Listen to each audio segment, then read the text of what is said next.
de El Salvador. Cada año tenemos un mayor número de autores representantes de nuestras naciones hermanas en Centroamérica. Ahora de El Salvador está con nosotros nuestra querida Claudia Hernández, que ahora sí es la octava en este octeto maravilloso que hemos tenido en el encuentro de este año. Y bueno, quiero nada más leer algunos fragmentos de su credo, que es un credo hermosísimo.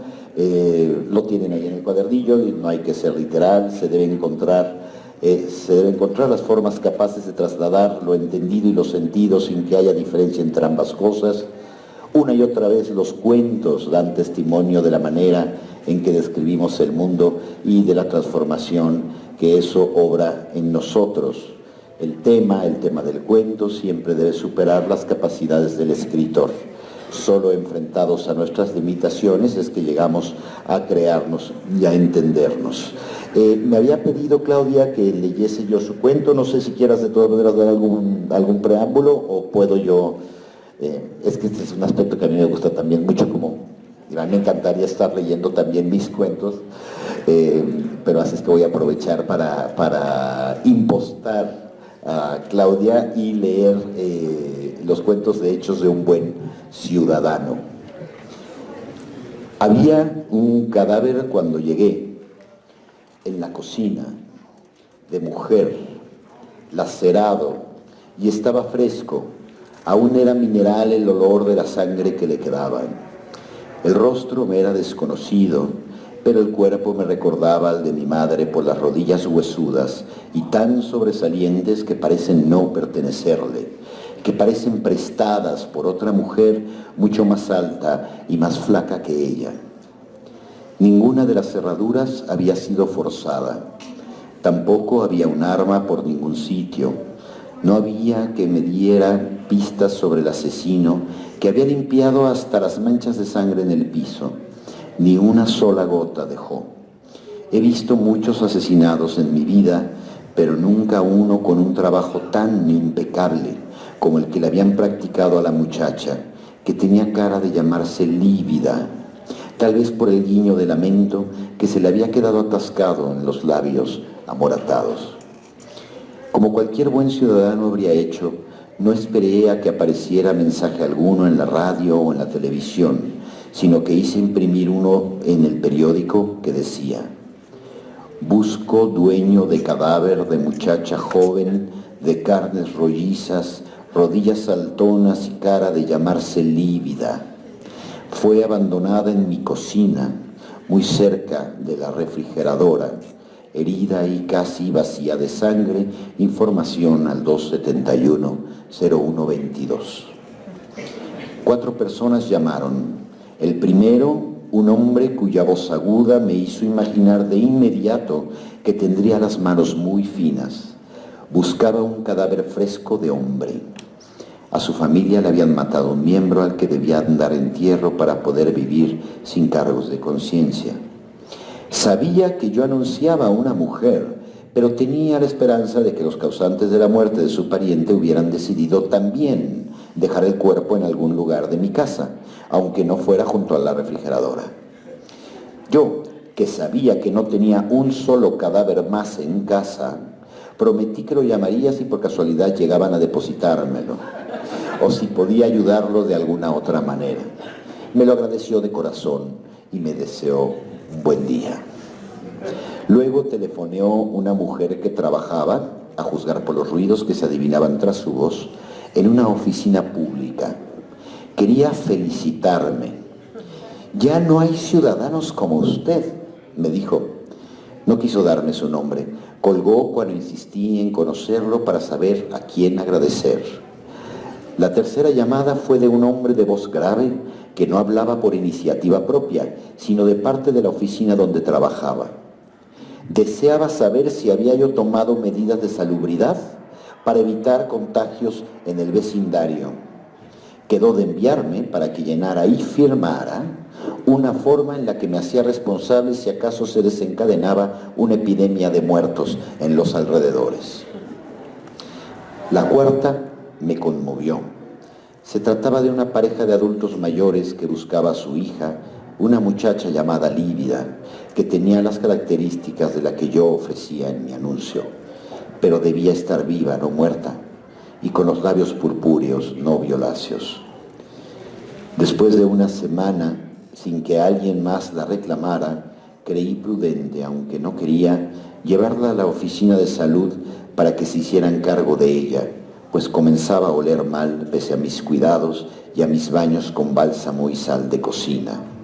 Se me ocurrió entonces que podía llamar a la pareja y convencerla de que se trataba de su hija, pero descarté la idea porque me pareció que sería cruel hacerle perder la fe en que su Lívida estaría respirando aún.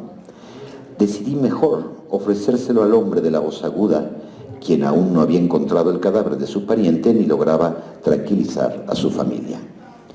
Cuando lo tuve al teléfono, le sugerí que aceptara el cadáver que estaba en mi cocina y lo presentara a los suyos en un ataúd sellado como el del pariente que habían perdido. Así haríamos dos favores. Le daríamos entierro a esa niña y calmaríamos a los parientes de él. Aceptó encantado y llegó a recogerlo unas pocas horas después.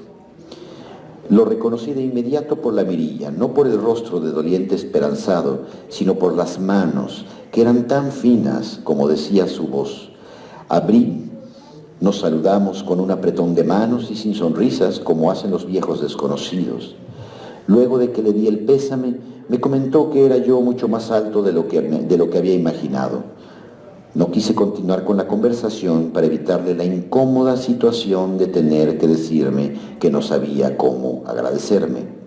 Sabía que estaba ansioso y que tenía prisa, así que lo conduje a la cocina para entregarle a la muchacha. Juntos la introdujimos en el ataúd que había él llevado y que llenamos con objetos varios de mi casa para que pesara lo que pesaría el muerto de él si lo hubiera encontrado. Al final me pidió con discreción. Yo se la juré. Como cualquier buen ciudadano habría hecho, y le ayudé a cargar el ataúd hasta el automóvil de la funeraria que nos esperaba fuera.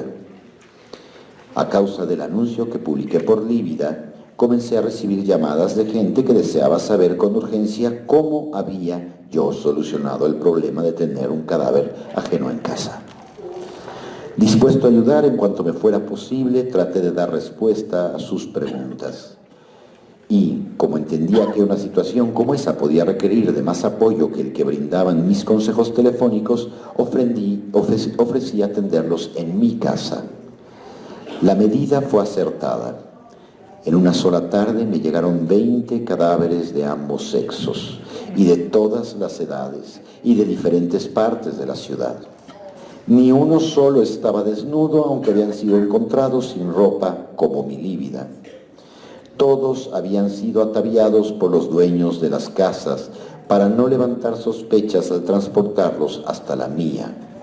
Pero como habían sido vestidos con la primera de las ropas que los nerviosos anfitriones encontraron en sus armarios, había muertas con ropas de hombre, niños con faldas floreadas, jóvenes con indumentarias de ancianos y viejos embutidos en camisas con motivos infantiles.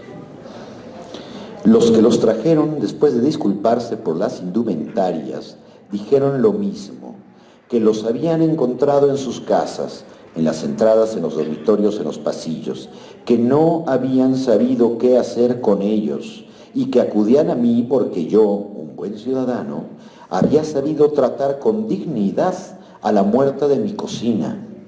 Muchos me ofrecieron dinero por el anuncio, que se llevó una página completa del periódico. Los llevé a publicarlo y me senté con ellos a guardar las llamadas. La espera fue agradable. Ellos llevaron té, café, galletas y otras bebidas y bocadillos para acompañar la conversación. La pasamos muy bien. Intercambiamos historias, algunos obsequios, ánimos y, por supuesto, alegrías cuando comenzamos a recibir las llamadas de los familiares de los cadáveres. 13 de los 20 muertos fueron reclamados. De todas partes de la ciudad y hasta de fuera de ella aparecían parientes emocionados que nos agradecían con lágrimas por el buen trato que habíamos dado a sus muertos. Algunos dijeron incluso que ni en vida habían sido tan bien cuidados sus hijos, hermanos, esposas, padres o amigas. A medida y que iban siendo reclamados los cadáveres, quienes los habían encontrado se marchaban felices a sus casas. Cuando quedaron solo los 7 que no lograron encontrar una familia que se ajustara al muerto que ofrecían, el ambiente se nubló. Resolví entonces contarles el resto de mi experiencia con Lívida, que les dio consuelo y los reanimó. Así, esperanzados en que habría solución, los envié de regreso a sus casas. Antes de irse me preguntaron si debían llevarse con ellos los cuerpos. Contesté que no había necesidad. Yo podía quedármelos y cuidarlos. En verdad es usted un buen ciudadano, me dijeron. Una vez que se marcharon, me dispuse a lavar los cadáveres para quitarles el exceso de sal. Demoré 3 días en conseguirlo. Luego, cuando estuvieron listos, los corté con cuidado para que no fueran a crujir demasiado los huesos y llamara la atención de los vecinos. Después herví los trozos, deshilé la carne y la mezclé con una salsa hecha con los tomates que cultivo en mi jardín. El sabor era inmejorable. Estaba yo seguro de que gustaría, así que llevé el guiso a los sitios que albergan pordioseros indigentes y ancianos y les serví abundantes porciones las veces que desearon. Me sentí contento tanto por mí como por los 7 cadáveres que habían servido a sus prójimos cuando dijeron que nunca habían tenido mejor cena en la vida. Cuando me preguntaron que de dónde había sacado tanto dinero para alimentarlos, contesté que de las donaciones de los dueños de los 20 muertos. La ciudad entera lo supo y me aplaudió en un acto público en el que fui llamado hombre bueno y ciudadano meritísimo. Yo acepté el homenaje con humildad y expliqué entonces que no eran necesarias tantas atenciones para conmigo, que yo era un hombre como todos y que solo había hecho lo que cualquiera, de verdad cualquiera, habría hecho. Muchas felicidades, muchísimas gracias, Claudia.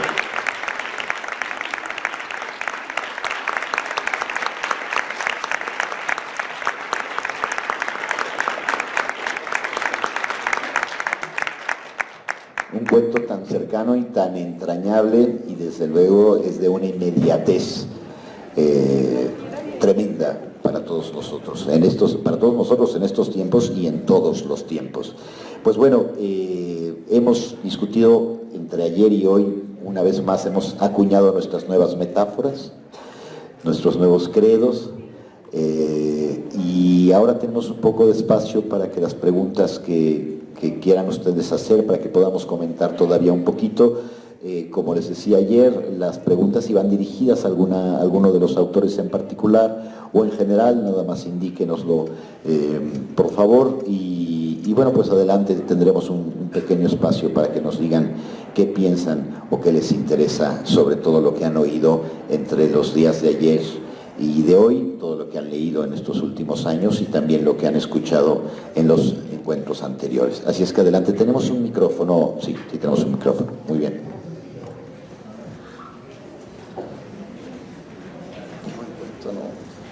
Hola, buenas tardes. Primero que nada, esto lo ensayé 10 segundos antes de que lo empezaran a comentar y la verdad es que me han encantado todos. Solo conocía, bueno, no los conocía a todos, pero no sé, me metieron en este mundillo, ¿no? Por así decirlo, en el cuento. Pero pues ya para no dar más vueltas a esto, esto va para Bernardo. Y bueno, es que en Dolores Hidalgo, cuna de la Independencia Nacional, tenemos un club de lectura y redacción que lleva tu nombre. Y pues la verdad nos gustaría que algún día que tuvieras chance, que te gustaras pasar por allá por Guanajuato, que también lo mencionas en alguno de tus cuentos, ver si pues te gustaría pasar por allá, ¿no? Y darte una vuelta y no sé, más que nada hacerte una invitación a nuestro club para que pues vieras todo lo que hacemos. No sé, estoy muy nervioso, la verdad. Muchas gracias, muchas gracias.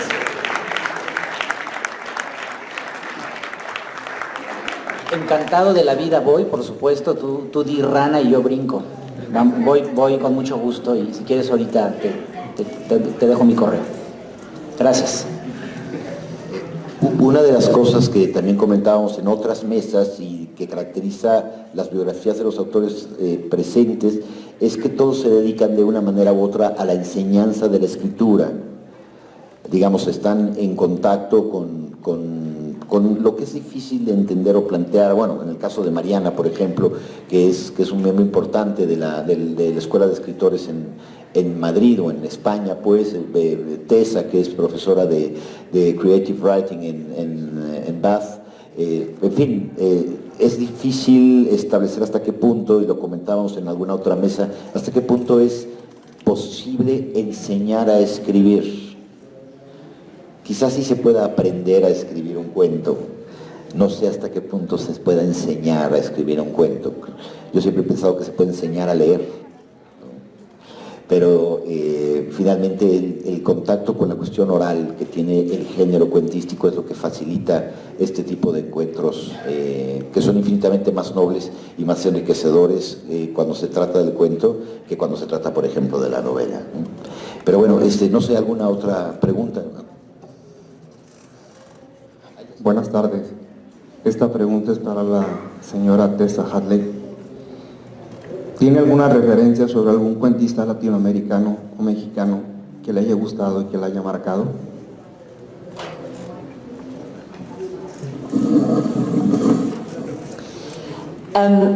Yes, well, I certainly have some Latin American short story writers that whose work I admire hugely. Sorry. Though I can't say they are a huge influence directly, because your mode of storytelling seems to be speculative, playful, sometimes fantastical. The wonderful stories of Borges from Argentina and Cortázar, they've gone into me and they sit inside me. Perhaps there is an influence. Perhaps the influence is to be very smart in your stories. I think that's one of the lessons from Latin America, that just a little piece of life isn't enough in itself, that to pose a question or a problem and to play with it. I think even in a more realist kind of fiction, actually, the inner-tension of the story is stronger if there is a puzzle. And of course Borges is the great man for turning his short stories into a puzzle. A puzzle sounds too silly, that his questions are very big ones, very enormous ones. But I love reading the story. When I teach my short story class in Bath, Borges is almost always on my syllabus, partly because I think he rehearses such a different tradition of storytelling from, if you like, an Anglo-Saxon one.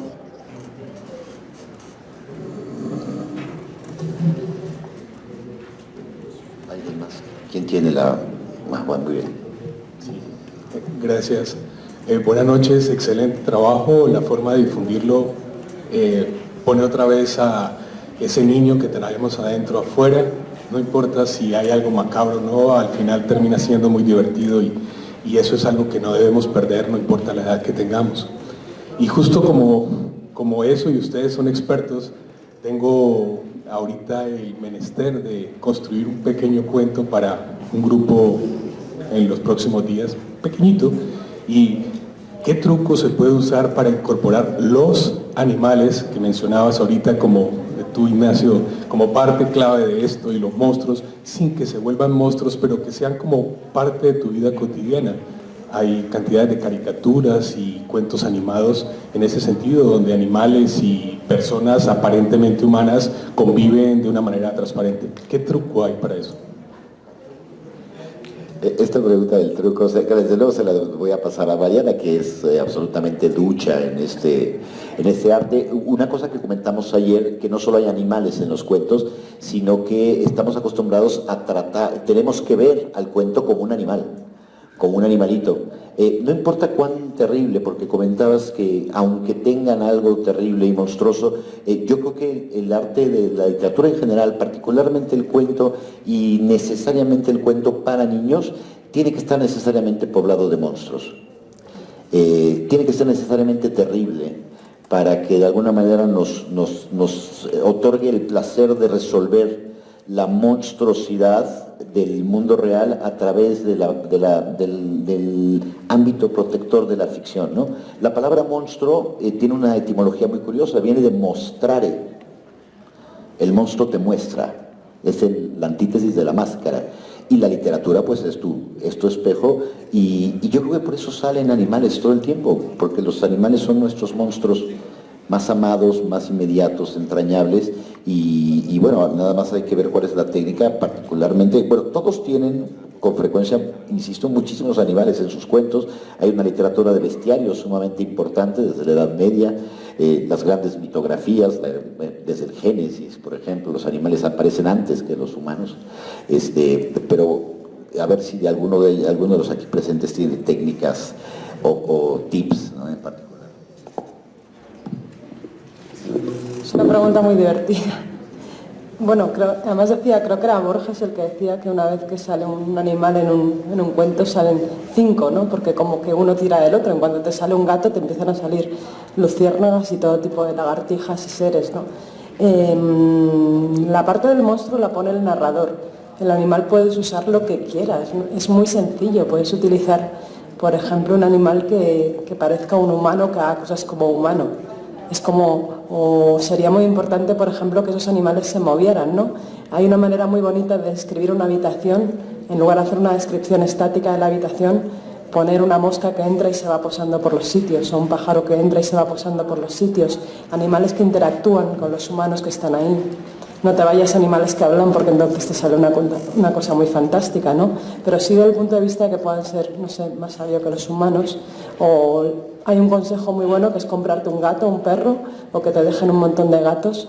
Y yo suelo escribir con gatos en mi mesa, y eso de tener alguien ronroneando a mi alrededor y con la cola ahí con el lápiz suele ayudar mucho, porque empiezas a crear gatos como los de Alicia, ¿no? O sea que trucos hay miles, pájaros, salir al monte, cubrirte de barro, o sea, cualquier cosa sirve. Puedes escribir en un zoológico también, suele funcionar bien. Puedes intentar robar un león, eso es una cosa muy, muy práctica. Sí, tú vas al zoológico, te cuelas en la jaula por la noche, te llevas el león y seguro que te sale una historia estupenda. Pequeños trucos.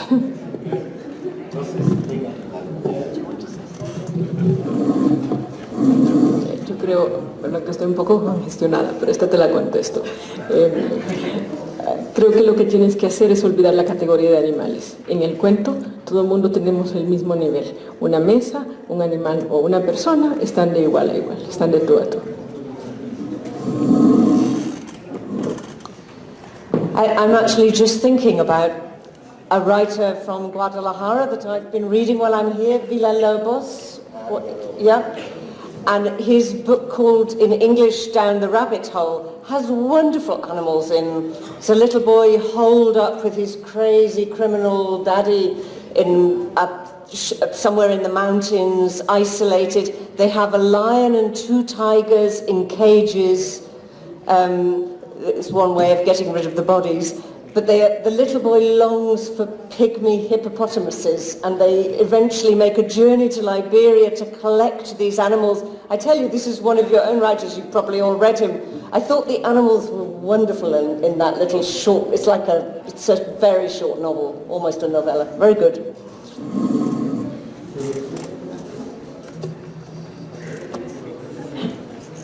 Bueno, buenas noches ya. Me parece muy interesante y también muy valioso este tipo de encuentros, exactamente porque cada uno de ustedes expone su credo lingüístico, que a veces es muy variado. Yo apenas he asistido el año pasado y este año, pero me gustaría, porque en todos los grupos en los que he participado siempre es muy polémico estos dos ideales que voy a decir, y que me gustaría saber qué opinión les merecen a ustedes como ideales literarios. El primero dice que el escritor debe de escribir como si el cuento ya existiera o preexistiera a él. Es muy polémico y hay de las dos partes. Y la segunda opinión dice que no debe de haber un compromiso del escritor con el lector, sino más bien del escritor con su obra, como si ésta no se fuera a comunicar, como si no hubiera un ejercicio de comunicación y solamente le diera como un ejercicio de creación, como si Miguel Ángel esculpiendo al David, aunque lo vaya a encerrar en su casa. No sé qué opinión les merecen estas dos ideas tan polémicas, ¿no? Bueno, la primera no es polémica, es una verdad, el cuento ya existe. A mí me gusta pensar en que las ideas están dentro de un saco, una especie de saco de mago para ir, no era una chistera, para ir de acuerdo con mi cuento. Ahí está, y uno como escritor lo único que hace es meter la mano en ese saco tenebroso, o en mi caso, y buscar, escarbar, y ya va saliendo, pero ya existe de entrada. Y lo segundo, el escritor sí creo que debe tener, primero que nada, un compromiso y una congruencia con su obra, y al tenerla va a terminar respetando, por supuesto, al lector, ¿no? Pero sí se empieza por una congruencia con la obra, y si eres honesto y congruente con tu obra, el lector va a ser el beneficiado, ¿no? No sé si alguien más. Yes, I think that what Bernardo has just said is about right. What it feels like when you're sitting writing is that you are staring very hard at a story, at a subject, maybe even at a thing like, you know, in what I read, the atmosphere in the park that morning. I'm looking at it so hard to find the right words to put it on the page so that the reader, when it comes to him or her, can see the same thing I'm seeing. So it's like a triangle in a way. Yeah. So your duty is not to worry about the reader, but to worry about getting it just true in words, but that makes it true for the reader as well.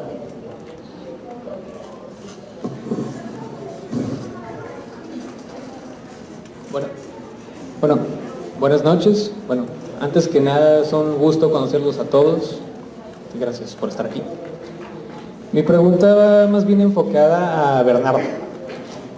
Me voy a echar un volado, pero bueno. Para la tesis que estoy trabajando, la tesis de licenciatura, me estoy basando en tu narrativa.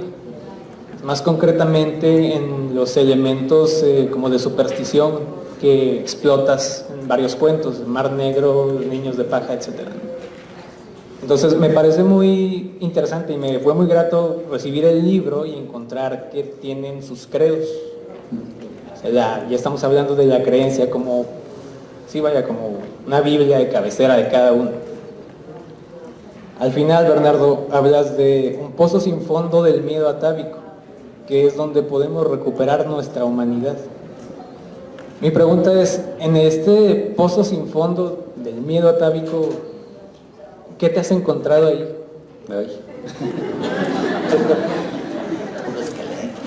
Varias pesadillas.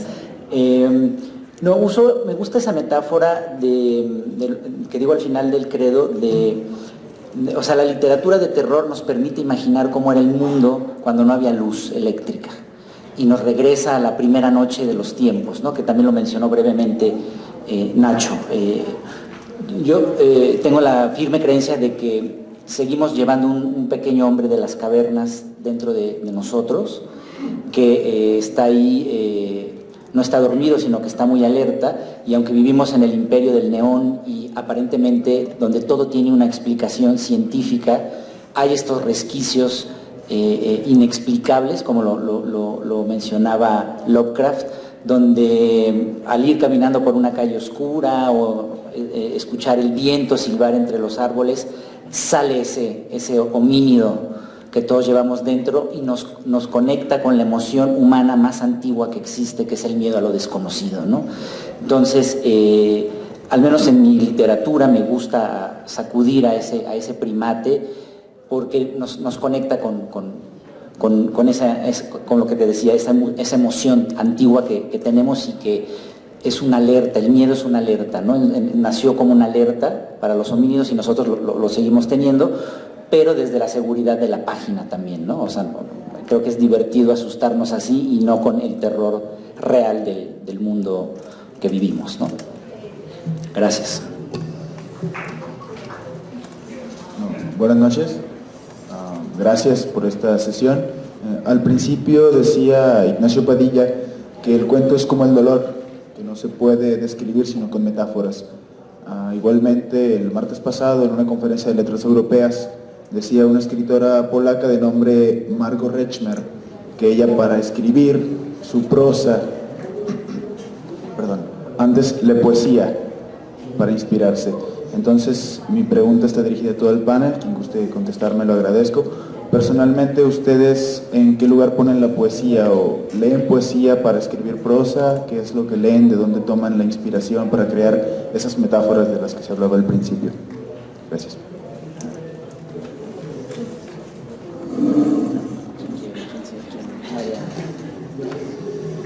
Bueno, empiezo yo.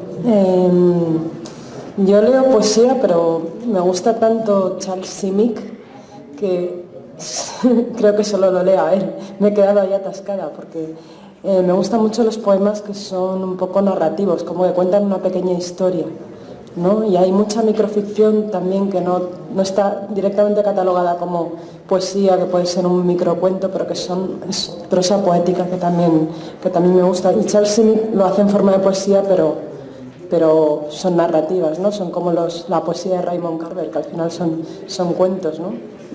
Muy desnuditos, pero son cuentos, y eso es lo que yo leo y me gusta.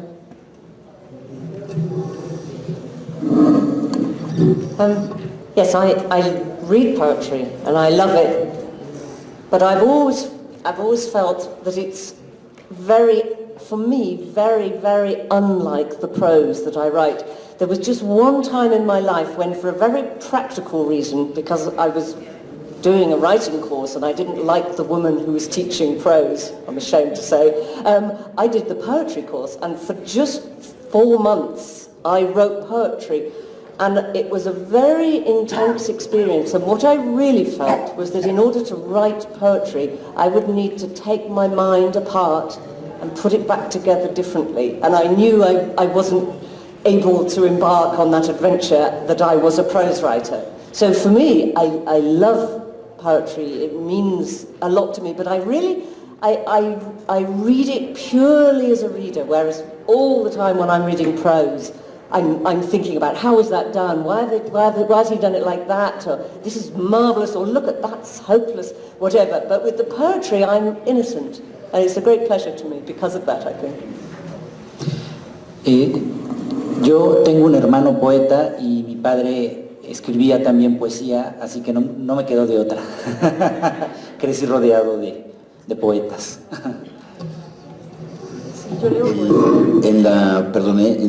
Nada más para avisar, en la mesa de anteayer, cuando estábamos con John Burnside, Irving Welsh y Tessa, hablábamos de esto de poesía también, porque John Burnside es poeta. Y bueno, nos acordamos o recordamos que Borges era un poeta que escribía cuentos, o un cuentista que escribía poesía, y también que la raíz misma del acto de contar es poética. Digamos, la Ilíada, la novela nace como poema, ¿no? En Homero, y en esta tradición, pues bueno, el cuento, que está muy cerca de la oralidad, permite que se trabaje mucho, particularmente con el soneto, como la camisa de fuerza que en la poesía se impone paralela a la camisa de fuerza que exige el cuento. Digamos, es el gran reto de la perfección, y esa es la relación poesía narrativa. Quizá haya otras, desde luego, variantes, y recordamos también que García Márquez, por ejemplo, tenía un magnífico oído y una estupenda memoria para la poesía de Quevedo, por ejemplo, y Góngora. Lo que hacía García Márquez para escribir sus grandes novelas y su excelente prosa era también memorizar poesía del siglo de oro español. O sea, que no es lejano a lo que comentabas. Sí, Claudia. Pues eso, básicamente. No, pues que la lees con riesgo de perderte, porque la comprensión que la poesía tiene del mundo es una línea distinta a la del cuento, ¿no? Esta es una forma más natural, básica, elemental. pues, con el riesgo de perderte si lo lees, pero pues todos los caminos vuelven a llevar para el cuento. Gracias a todos por la lectura de los cuentos, por la escritura de los cuentos. A mí me gustó mucho el dato que comparte Ignacio Padilla acerca de que todos de alguna u otra manera se dedican también a la enseñanza de la escritura de cuentos. La pregunta es, ¿han compartido, han escrito sobre esa experiencia? Que para mí sería algo muy bueno, ¿no?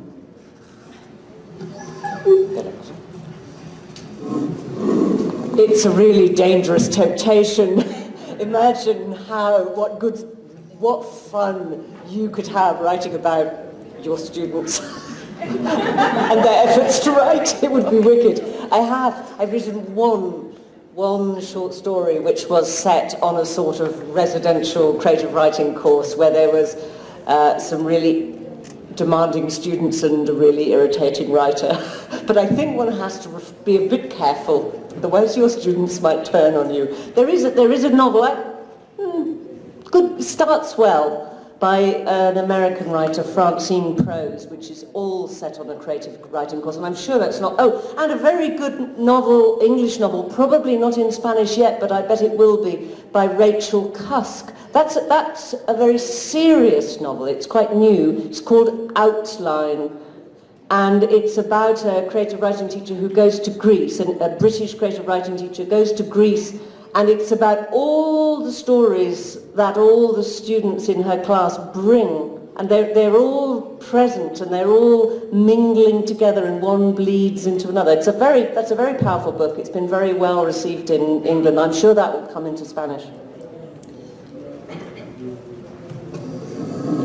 Es una buena pregunta, la verdad es que no se me había ocurrido. A ver, yo sí que he escrito algo sobre la experiencia de las clases, en mi blog sí que hay algunas entradas sobre eso, en mi antiguo blog que se llama Otras Hierbas, que es mi usuario en Twitter, y alguna cosita sí que hay, ¿no? Pero al final siempre que empiezo a escribir algo, una experiencia que he tenido en clase, una anécdota, a mí me sale un texto como para explicar alguna cosa, ¿no? Cómo funciona un conflicto, o sea, siempre lo llevo a una explicación más teórica de cómo han salido las cosas, ¿no? Pero sí sería bueno hacer una especie de crónicas de las clases. Ahora que lo has dicho, creo que es mi propuesta para este año, no me parece mala idea. Voy a dedicártela después No, pero es muy buena idea y es muy bonito. Gracias.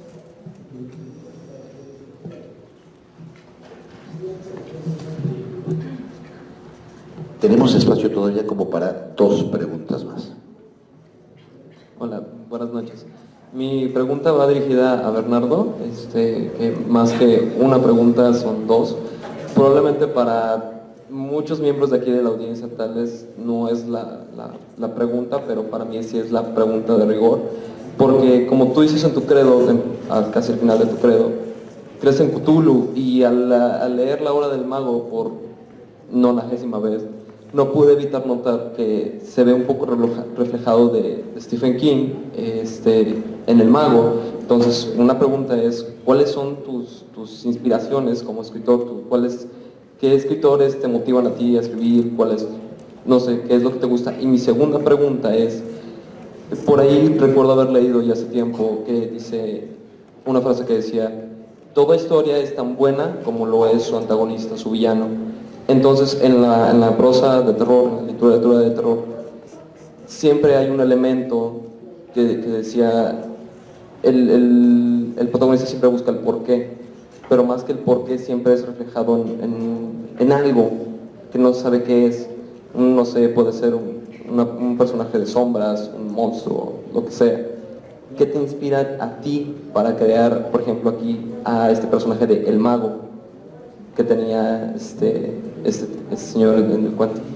Gracias. Sí, bueno, así rápidamente de mis influencias, pues son obviamente muchas, pero mencionaste una de ellas. Stephen King es un autor que me gusta bastante, y que además me gusta mencionarlo porque luego los críticos se enojan, los críticos tienen un odio visceral contra Stephen King, y entonces a mí ¿ya no? Aquí sí todavía. Y bueno, pero también por eso menciono al Rey Peste, que es un personaje de Edgar Allan Poe. También Edgar Allan Poe es una de mis influencias, y Cthulhu o Cthulhu, nunca he sabido cómo se pronuncia, pero pero que es Lovecraft, ¿no? Es una de ellas.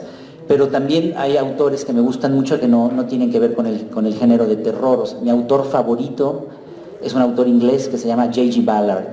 Es mi gurú absoluto. Y también hay autores realistas, entre comillas, que me gustan mucho, como Cormac McCarthy.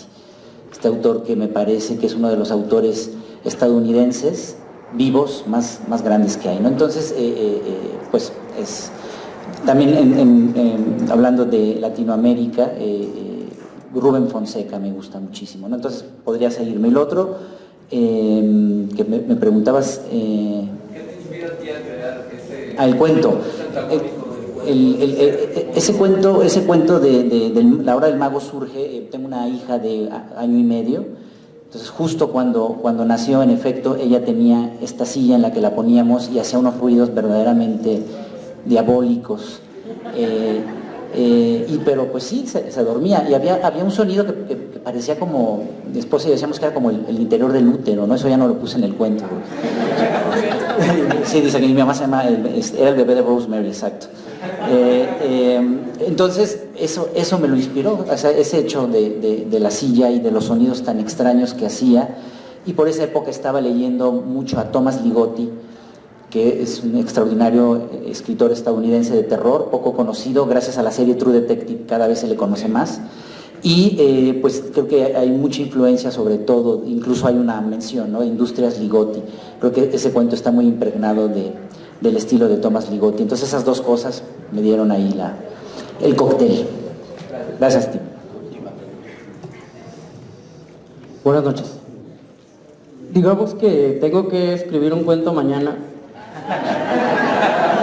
Bueno, pues, pero no tengo talento, o no creo tenerlo, pero lo tengo que escribir. ¿Qué debería hacer, o cómo debería empezar, o en qué me inspiro, o técnicamente qué me recomendarían para que mañana pueda escribir un cuento? Gracias.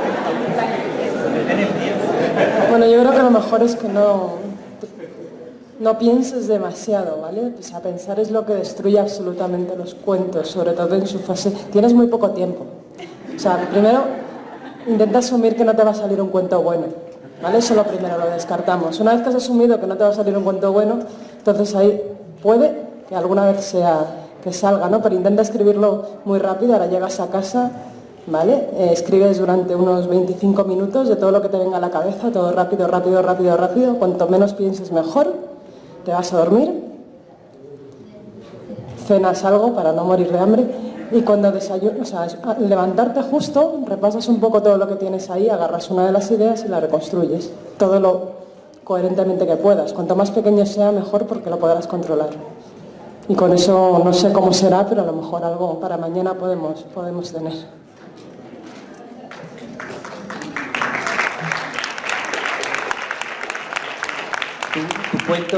Tu cuento podría empezar: había una vez en la fila, en un encuentro de cuentistas, y ya lo tienes ahí. Con que hay una transformación ya, ¿no? O sea, duérmete y despertarás convertido en un enorme insecto. Entonces...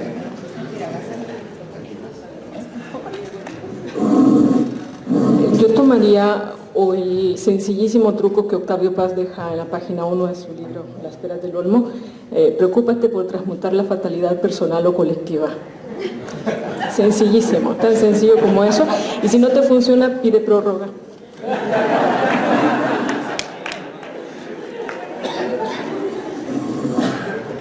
Okay, this formula is no use to you because I'm going to talk about a more realist tradition, but I think I would think about some lovely little fragment from your childhood and make some notes about that, try and be true to what it was like, find something funny in it, and then you need to twist it about 180 degrees and make something happen, maybe that didn't really happen, but drop. Sometimes you have a story is like a solution of chemicals, and you have to drop something extra into it, and then the story crystallizes out. So think of something that's true, and then drop in something that didn't really happen, and see if that works.